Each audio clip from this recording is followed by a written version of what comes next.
On September 11, 2001, the United States was attacked by terrorists. In New York, the focus of the attack was the World Trade Center. Many in the city sought to contribute to the healing process. Michael Feldschuh created a community-based photo project, inviting ordinary citizens to share their experiences of September 11. Hundreds of people provided thousands of photographs taken in the moments, days, and weeks following the attacks. The collection is called the September 11 Photo Project. The stories you will hear are from photo project contributors and others who were caught on film or caught up in events as they photographed that unforgettable day. To me, the real beginning of the story is the day before, because I feel that I knew something was going to happen.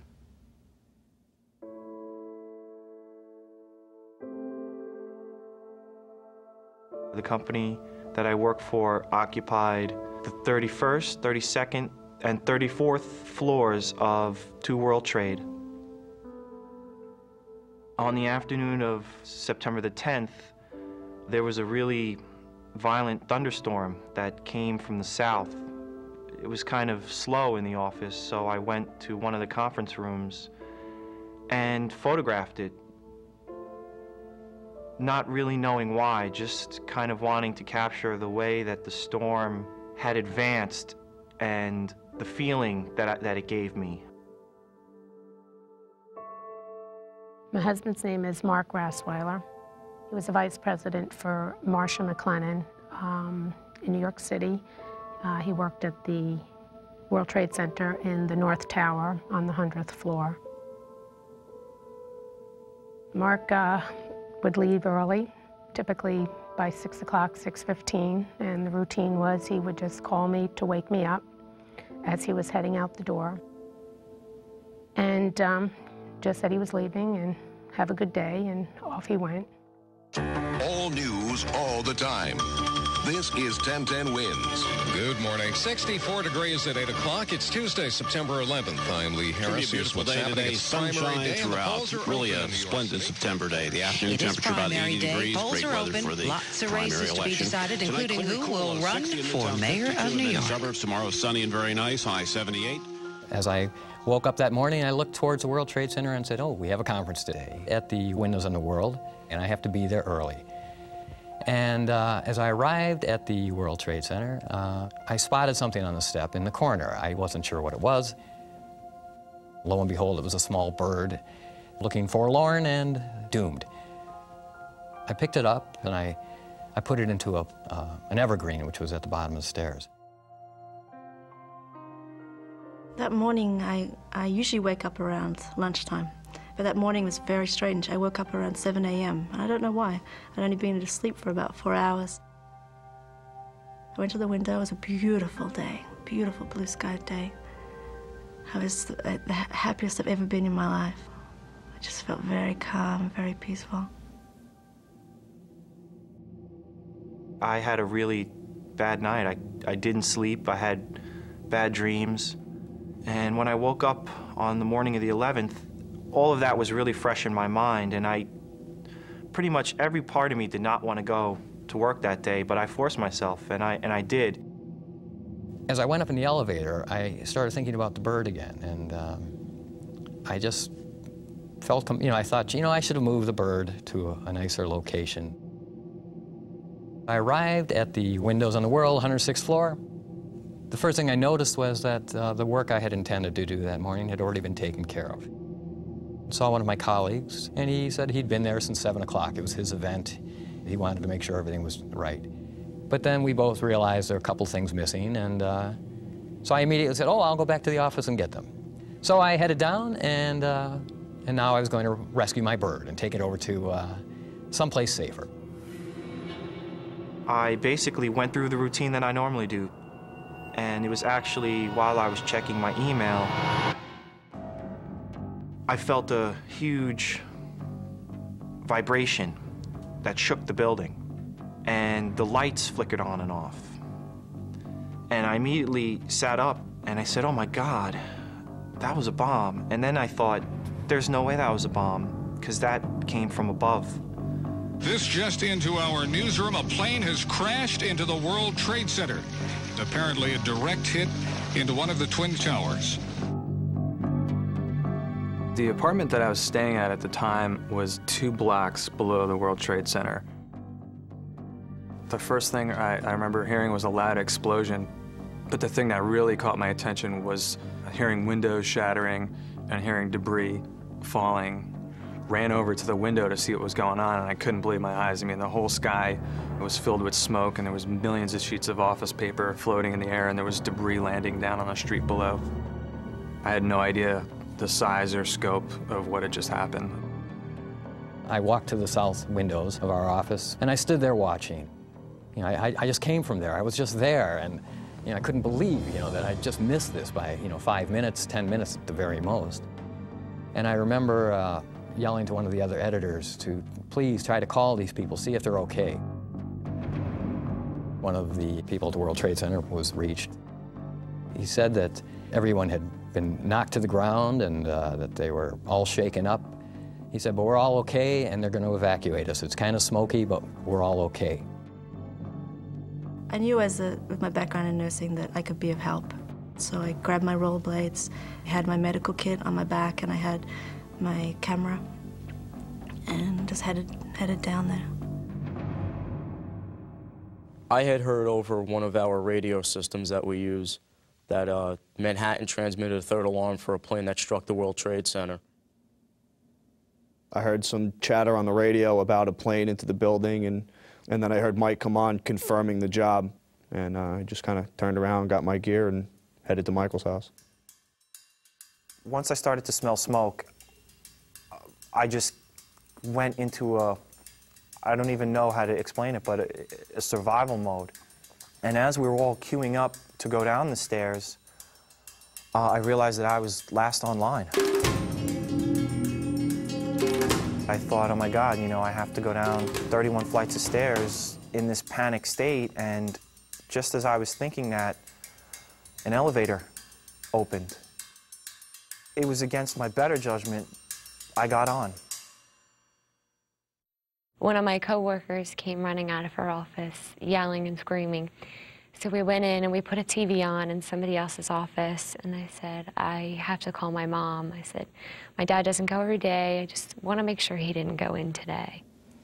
At about 10 of 9, Karen called me to tell me that the towers had been hit. And at that time, I didn't really,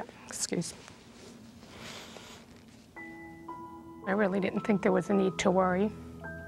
Never in my wildest dreams could have imagined what was about to take place. When I came off the elevator, I had a choice. I could go left or right. It was literally a choice between light and dark. The Liberty Street exit was the light because, you know, the sun was coming through, and the concourse just looked dark and scary to me, and I just couldn't go back underground. I had to go out. I had to get out of here. We turned the TV on and I see the World Trade Center burning. And then the announcement was that a plane had crashed into it. When I saw it, I just knew that there was a lot of people dead already and a lot of people dying as I'm watching that. A lot of people need help. I called up our dispatcher and told him I was there at the 93 bombing. I was in charge of the evacuation. You know, if you need me, send me. I got onto Liberty Street. Debris was still falling, and then I started seeing pieces of the airplane. The second I got to the street, I turned around and looked back at the building and noticed that it wasn't debris that was falling. It was actually people jumping out of the building. The sight was almost enough to make me drop to my knees. It was like adrenaline just pumped through my body at that moment because I couldn't believe that what I was seeing in front of me was real. And I realized at that point that I had to just get out of there, that I had to save myself, and there was really no one for me to help because this was something way out of my league. So I went into one of my coworkers' offices who had a radio, and she turned on the radio, and at that point, that's when the second tower was hit. Just as I started to cross the street, I heard a noise. And I knew exactly what it was. I knew it was a plane. And I knew that it was coming. And it got louder and louder to the point where it sounded like it was right on top of us. And it definitely sounded like he was full throttle. I mean, it was moving so unbelievably fast. And I just prayed to God at that point, and I said, you know, please don't let this happen. And the last thing I saw before the second attack was the silver underside of the plane before it went into the building. It was just unbelievable, the explosion. I mean, I could feel the heat from where I was standing. It was just a massive, massive fireball. I know it looked big on TV, but to be standing there below the towers and see that, it was just unbelievable.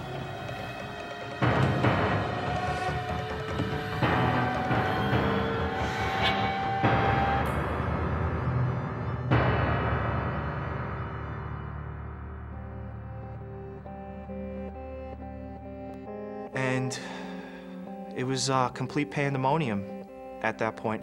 Everyone was running. It was like a stampede, and I just remember thinking, I have to get as far away from this area as I can. I knew this disaster was unfolding, but I just had this outside hope that everyone was going to be okay.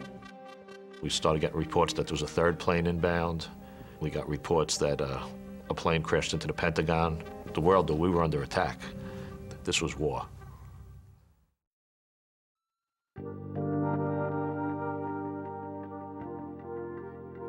It is horrific. A second plane the size of a passenger jet flying into the second tower of the World Trade Center. Oh my God. I think the moment that second plane hit, I was pretty much terrified. I distinctly remember that feeling of my heart feeling like it was going to come out of my chest. It was beating so hard. I was trying to remain calm, but I knew that I was in trouble. I thought of my dad immediately. I just felt this hopelessness, like right away, like, oh my gosh, something happened to him. I knew based on the time frame that he left around 6:15 that he should have been in his office, but again, I didn't know if he had a meeting first thing in the morning or maybe stopped at the Midtown office.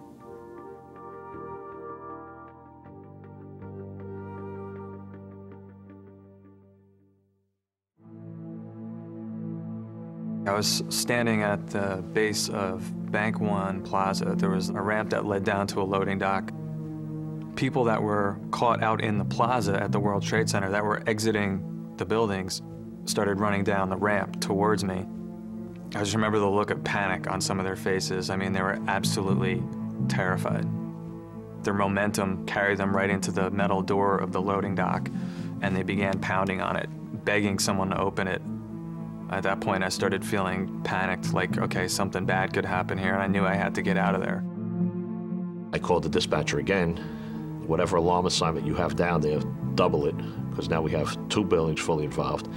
And then it was not really asking to go down. I kind of told him I'm going. We exited the Holland Tunnel. The first thing we saw was the 2 towers burning. You just heard nothing but sirens and people yelling and screaming. And I went to the back of Mike's truck. I grabbed my camera, I grabbed my radio, took a deep breath and said, this is what we got to do, and started walking down West Broadway. I had to stop in to see a friend to get some batteries. And all I remember him saying is being really angry at me for going down there and trying to stop me. And he said, it's not like you're going off to a war or something. And those words have stayed in my head to this day because he was so wrong. Myself and Chief Peter Talamo were ordered to report to 7 World Trade Center because the Mayor's Office of Emergency Management was being activated. Based on the proximity of 7 World Trade Center to the actual World Trade Center towers, I was a little apprehensive about going down there in the first place. I ran into the North Tower.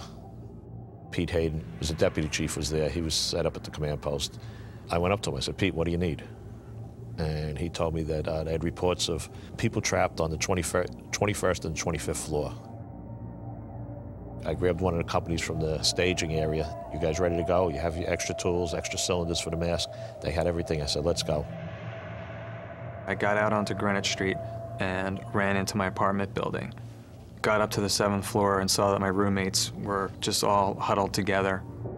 Developments coming fast and furious this morning. A late word out of Washington from a source in the nation's capital. The White House has been threatened with a terrorist attack. Also, all airports nationwide shut down. I gathered a couple things and threw them in my backpack, and we headed out to the street. The whole scene itself was unbelievable. You couldn't really describe it. It seemed almost like something that was shot out of a movie, something that wasn't real.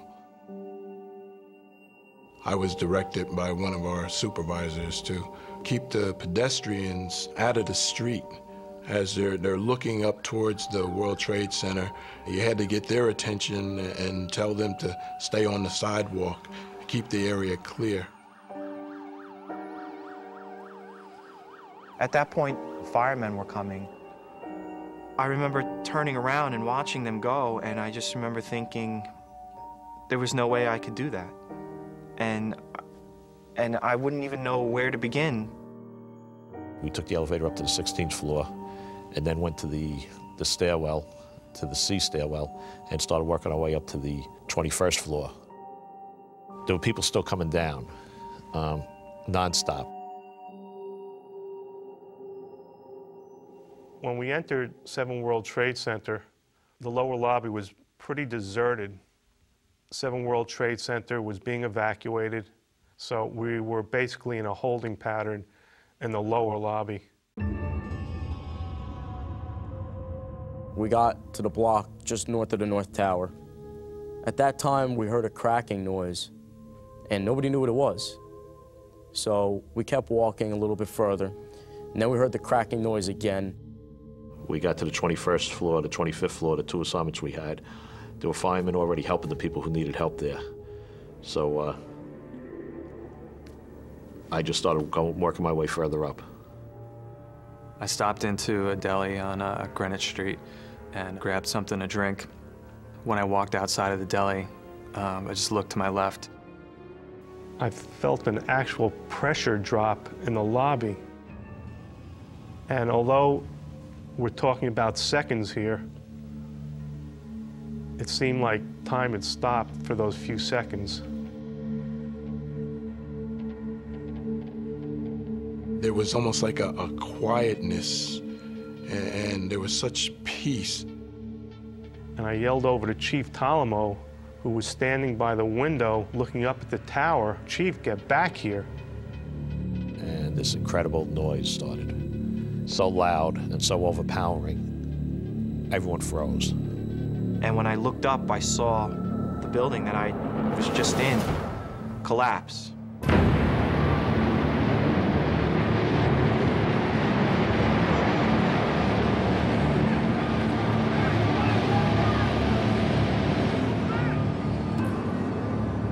I could feel my body compressing. I screamed out to the chief, "This is the big one." And I turned my back towards the street. We were waiting any second for the ceiling to just explode, because that's what it sounded like. Something was coming. Oh my God, the house building just crumbled from the top. Oh my God, the building just fell.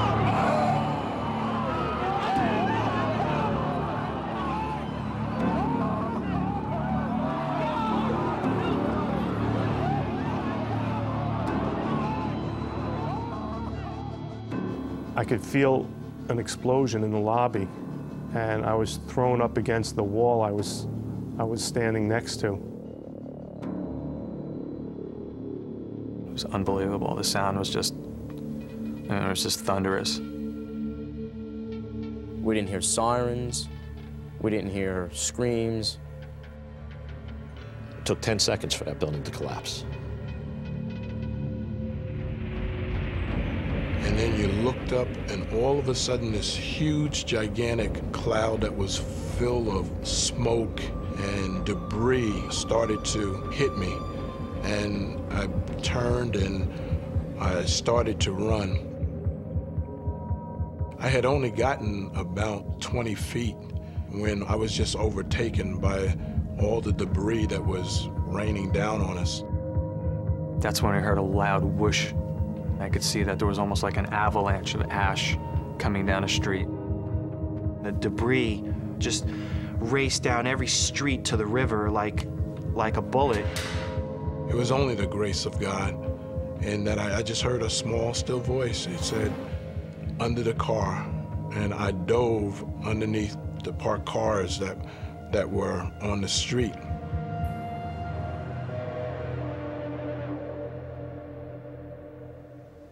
And then all of a sudden it stopped and there was silence in that lobby. And I opened my eyes and it's totally black. I don't think it was a matter of being scared. It was just a matter of thinking to myself that this may be the end of my life. The whole entire tower had just come down, and such blackness had materialized, and there was such an intensity of heat. I got the impression that the vehicle that I was underneath was going to just burst into flames. A couple of people ran into the back of the deli trying to get out the back door. When they opened the back door, all the ash came in, so I knew we were completely surrounded. I really, really thought that we were going to suffocate. Your eyes were burning, your nose was burning, your throat was burning, and I started to think of my loved ones, and I said, I can't believe I'm going to die like this underneath a car. I got on the radio and tried to find out what was going on. Does anyone know what happened? You heard someone say the tower came down. I was in the North Tower. The whole North Tower didn't come down, so it had to be the South Tower. I immediately knew that there were hundreds of firemen in there that just died. All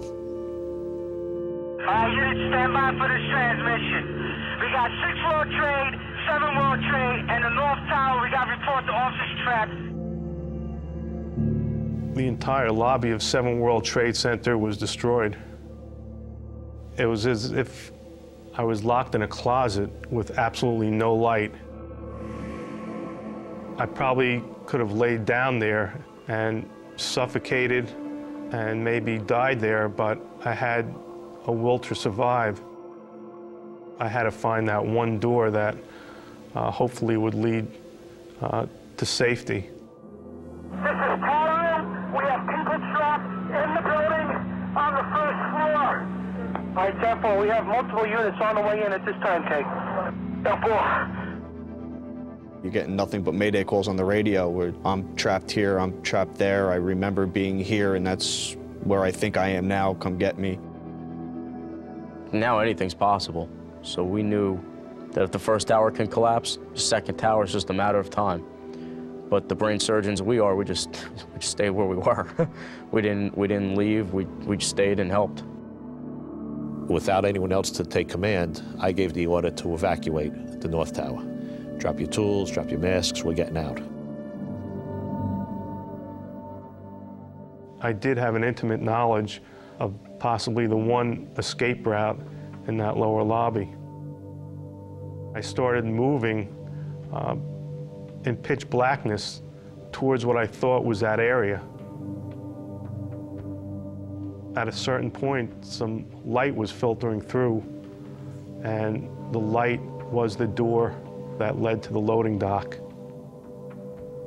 When I got to the door, the bag that I thought I was dragging was actually a person.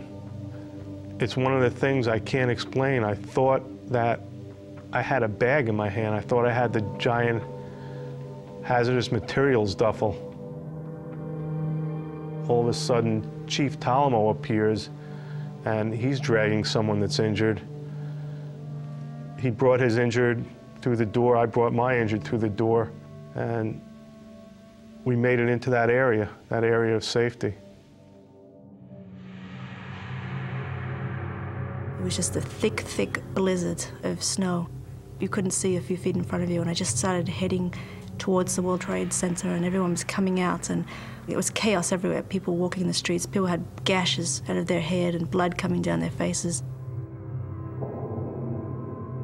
We left 7 World Trade Center and went up to Sheriff Mathis's office. He couldn't believe the condition we were in. I was physically hurting because I was having a really difficult time breathing. I was having a difficult time seeing. I was in a state of shock. I got to the approach of the Brooklyn Bridge, and that's when I ran into an in-law of mine, and I was just really traumatized, and he saw me in the crowd, and he said, you know, just come with me, and we're just gonna walk as far as we can. The kids were saying, which tower is Daddy in? And I just could remember that he was in the tower with the antenna on it, and I kept saying, well, he's okay, he's okay. I waited till the stairwells cleared above me. And so then I started going down. I went down the B stairwell. I was relieved. I was originally on the 30th floor, the 20s, the teens. Now I'm in the single digits. Now, we're going to be out of here in a couple minutes. The crowds of individuals who had been in the buildings adjacent to the World Trade Center had started to come out. And I kept telling them, move back. You got to keep moving back. All of a sudden, you just heard an earth-shattering explosion.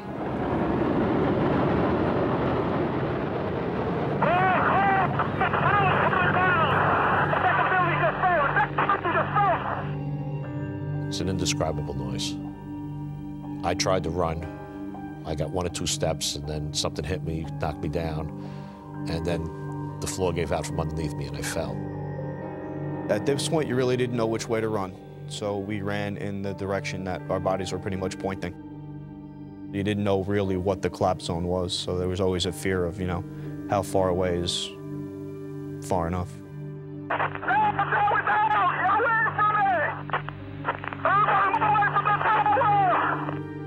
And everyone just ran and dived onto cars and just prayed. I just prayed. No, Lord, not again, not again. The debris just seemed to engulf us and trap us, and individuals were screaming, I can't breathe, I can't breathe. Take your shirt, breathe through a shirt, breathe through a handkerchief. You're gonna make this, you're gonna be all right, you're gonna make it. There was a million thoughts going through my mind. Is this gonna be my last thought? Is it gonna be over now? Is it gonna be over a second from now? When is it gonna be over? I just didn't want to suffer. I wanted it to be quick. We saw a bagel store. We dove into that. You know, that's when the debris all started hitting the windows and, you know, just enveloped us in darkness. We were watching live TV coverage. The TV just blacked out, and I thought, this is it. This is it.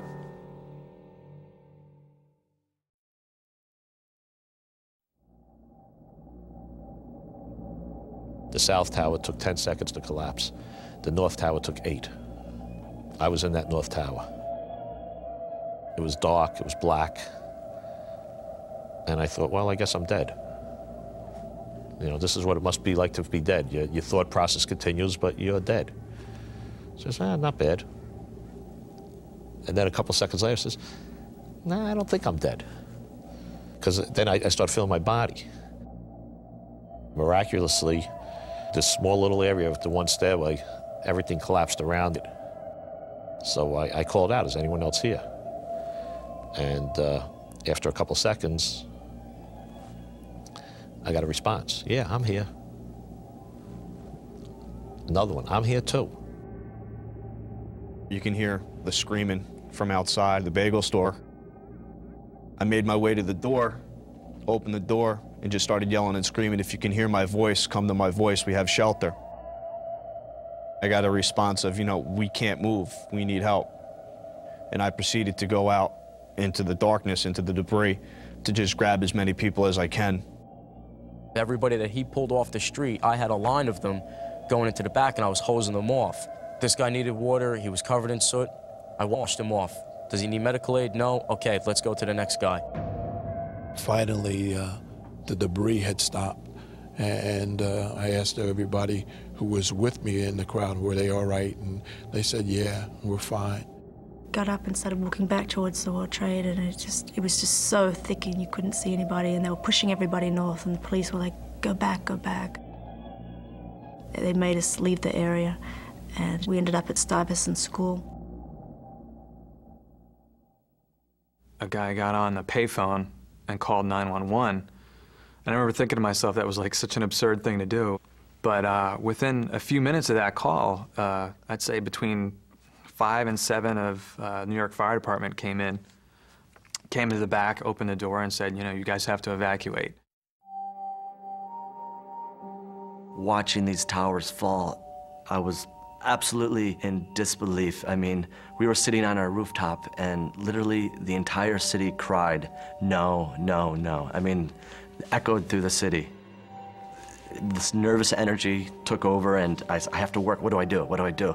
I couldn't sit there. I hopped on my bike and pedaled as fast as I could to the scene. It seemed like forever waiting and waiting around. And everyone was frustrated because we thought there were thousands and thousands of bodies waiting alive. And we just wanted to get in there, but they wouldn't. They stopped us, and they only would let firemen in. And we said, well, who's going to help the firemen? I just knew that as a firefighter that we had our hands full. It was total devastation. It's the worst thing I've ever seen in my life. I had asked for Chief Downey, and they said he's missing. I asked for Chief Palolo, he's missing. Chief Moran, Chief Casper, they were all gone.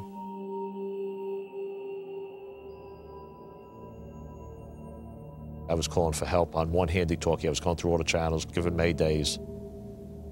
I felt I was alive in this void, but there's 100 floors of rubble above me, and there's no way anyone's ever going to get to us. It was over an hour and a half to 2 hours before I actually raised someone. And I raised another chief who I know.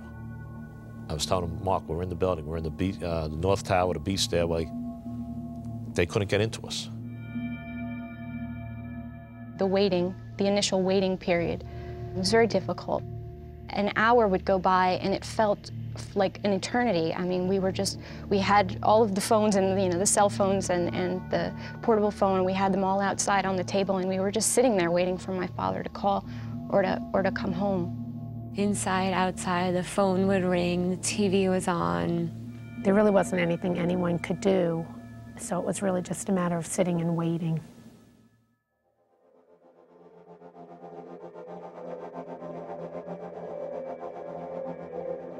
Arriving at Ground Zero, there was a silence, very much like a snowstorm, a muffle. But through the muffle, you could hear beeps, beeping sound just everywhere, surrounded, sort of little alarms. Apparently, firemen have a sort of sensor, a beeping sensor, so the surrounding beeping, I think, were the trapped firemen in the wreckage. After a while, I started noticing a light, a very dim light above us. I actually thought I was hallucinating. And I asked anyone else, did anyone else see this light?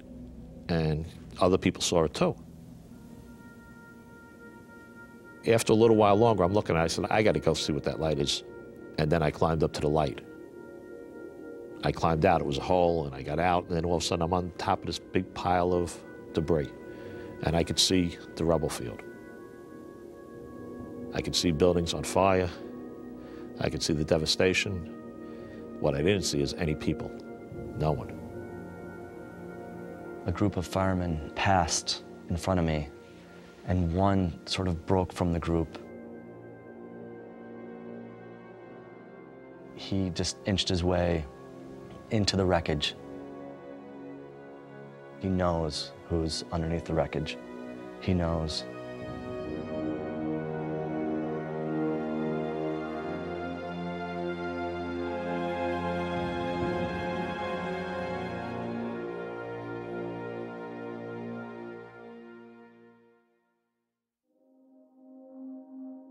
I stayed with one firefighter who I'm very close with, Tommy Burke, and we proceeded to look for the command post. Tommy came across a knee pad, so we started to dig and dig. Tommy reached down and said, I grabbed a leg. This person was underneath like a big I-beam, so we went from 4 or 5 people to probably 50 people, and everybody's trying to help. And it wound up being our chief of department, Peter Gansey. We put him in a body bag. We gave a moment of silence. We gave a hand salute. And then we just proceeded to continue digging. When guys from 43, when they finally came, they were exhausted. They'd been trying to get into us for hours. I used a rope, tied it to myself, and stretched the rope down, tying it off at spots so other guys could follow. We went one at a time. I found a few other chiefs. I told them that there's guys in there, there's still guys trapped. And after I was sure that there was help on the way, guys threw me in an ambulance and took me off to St. Vincent's. I met this EMS guy. He'd driven over in the morning, Michael, and he had big medical packs and oxygen packs on his back. He was amazing, and he said, come with me. Allison and I, we became a team. Better than standing around doing nothing. You know, we had the determination. We could see that in each other's eyes. We needed to do something. So we just filled our backpacks with things, and we just said, we're going in. We grabbed extra water and everything. We brought it outside and we started handing it out to people. We started washing people off.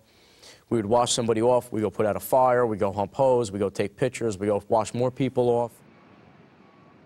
Looked up the West Side Highway and you just saw transit buses of firefighters coming in. They had their help there. We didn't want to get in their way. That's when we just kind of backed off. We took some more photos and then we left. We made our way to Firehouse 10 and we started a little triage there that night, Tuesday night. I didn't keep thinking about the big picture. I just kept thinking about, let's get through this. Let's get these guys. There's like about 50 guys in a line, and we had all these saline bags washing their eyes. But then the line never stopped. They just kept coming and coming.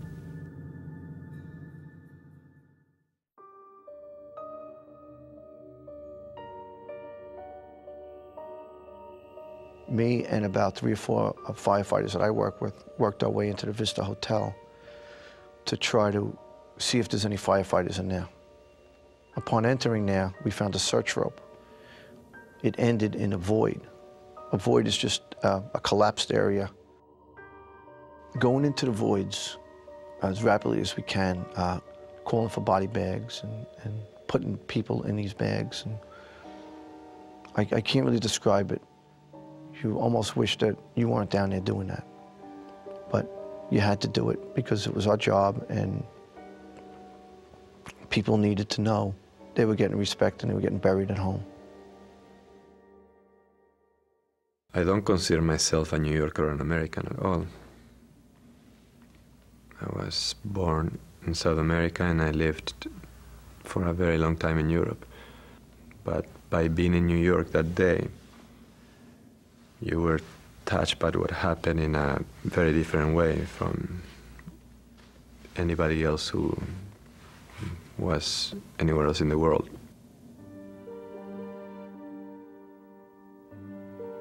I decided to go to Tribeca to see if I could help.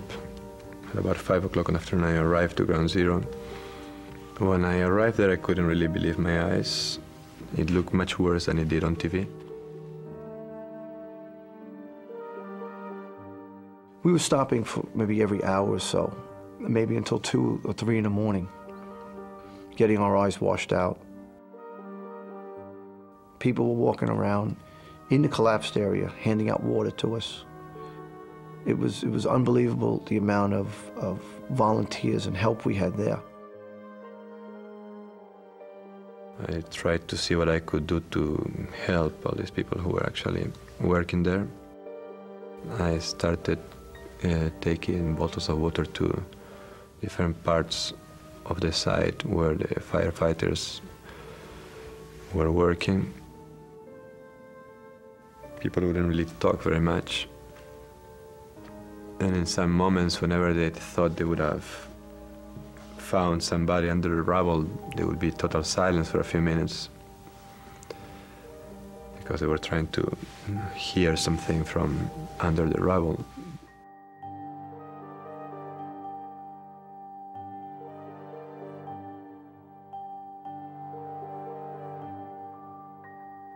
That silence is something I remember more than the noise there.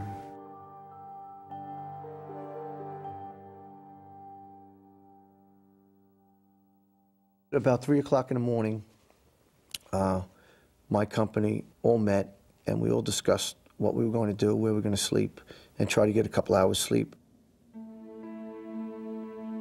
One firefighter and I, Tommy Burke, proceeded on this boat, which was damaged from the collapse. We took long showers to clean out our eyes and took like about an hour nap and then went back to work. I was there until about midnight, and by that time, I believe it was about to start raining. They were changing the shifts of the firefighters and rescue workers. And at that time, I decided to leave after a long day.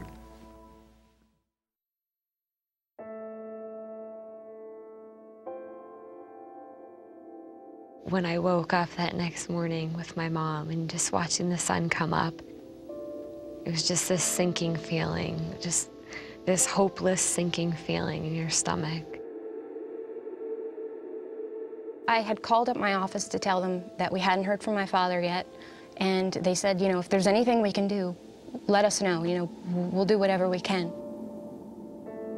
I said, actually, if you could scan in my father's photograph, we want to look for him.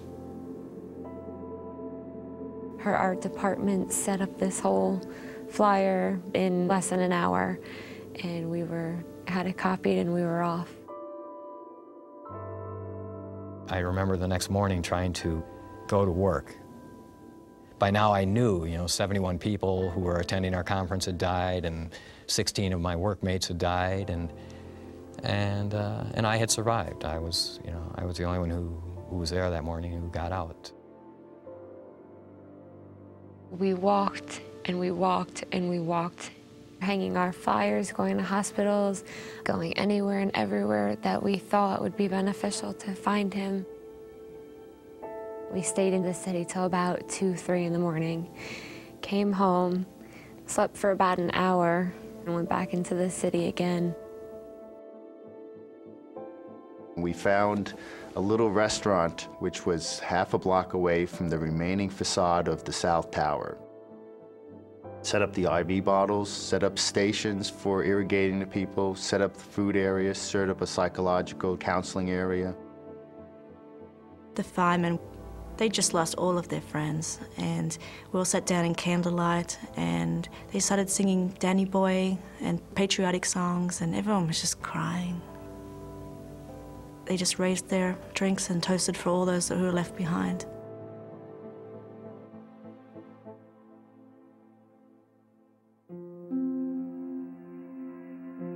I just know we were so taxed with the area we were working in. We were finding people, we were finding fire trucks, police cars, ambulances. We were looking for anybody. We were looking for a big void. Everybody was hoping to just find that big void and just let the people out. I remember on the 3rd day, I think it was, we could hear tapping underground. At first they thought it was the generator pumps, but it wasn't, because they were doing SOS codes and they could hear people tapping back. They worked on that spot for like 4 or 5 hours, but they couldn't get to anyone. It was 50, 100 feet of concrete. We just kept searching and searching. We were trying to remember what we searched the day before. But it was so big that I didn't really leave the West Side Highway for days.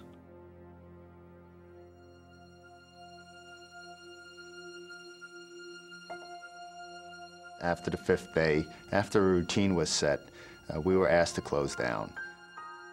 We walked around to where we started, and Allison and I then said goodbye. I rollerblade up the West Side Highway, and there were thousands of people just cheering and yelling and...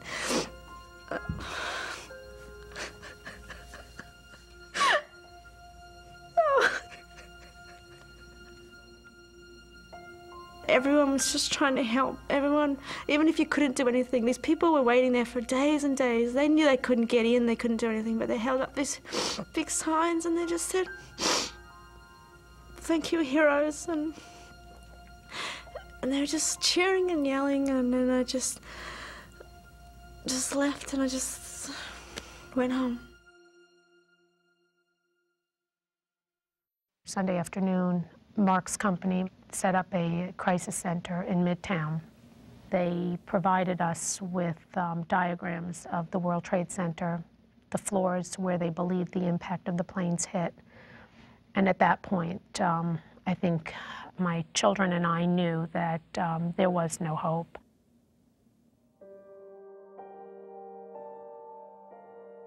I felt lost. I felt lost. I spent a lot of time trying to reconnect to the things that were really important to me, and it helped me calm myself and helped me put pieces back together. We had the first missing flyers.